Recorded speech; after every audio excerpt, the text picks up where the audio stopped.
السلام علیکم ورحمۃ اللہ وبرکاتہ۔ میں ہوں آپ کا میزبان حافظ محمد دانش۔ محترم سامعین ناظرین، آج ہمارا سفر ہوا مظفر نگر کا ایک قصبہ گاؤں کٹیسرا میں، تو ہم نے وہاں ملاقات کی اسلامی شاعر مولانا احسان محسن سے۔ یہ مولانا کی مسجد کا باہری منظر ہے، کافی خوبصورت شاندار ہے، اور یہ جو ہے مدرسے کا باہری منظر ہے۔ آئیے مدرسے میں اندر چلتے ہیں، اور یہ مدرسے کا اندرونی نظارہ ہے، اور یہ مولانا کا کتب خانہ ہے، اور اس کے آگے چلیں گے تو مولانا کا روم، آرام گاہ، اور ان کی چپل رکھی ہوئی ہے، جو انہوں نے ہمارے دار ارقم یوٹیوب چینل کے لیے کچھ تاثرات پیش کیے ہیں۔ آئیے میں آپ کو وہ تاثرات سناتا ہوں۔ بسم اللہ الرحمن الرحیم۔ اللہ تعالیٰ کا فضل و کرم ہے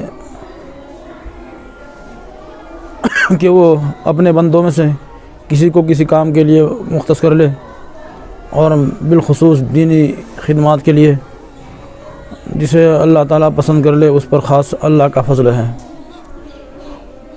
حق تعالیٰ کسی کو تصنیف، تالیف، تقریر، تحریر اور تبلیغ کے لیے منتخب فرماتے ہیں۔ یہ سب دینی امور ہیں، جس کا جو حصہ مل جائے اس کا نصیب ہے۔ انہی خوش نصیب میں سے اس کی سرپرستی مولانا مفتی محمد احمد حفظہ اللہ تعالی فرما رہے ہیں، اور میں نے خود ان کے استفتاء کے جوابات سنے ہیں، جو بہت مثبت اور اچھے انداز میں دل پذیر گفتگو میں لوگوں کو پہنچاتے ہیں۔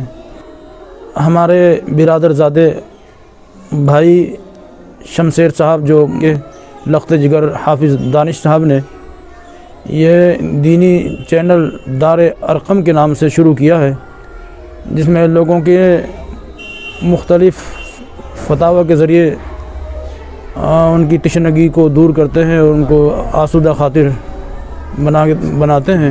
اللہ تعالیٰ ان کے اس چینل کو، اس کاوش کو، ان کوششوں کو بہت برابر فرمائے، اور امت مسلمہ کو اس سے خوب نفع عطا فرمائے۔ ما توفیق الا باللہ۔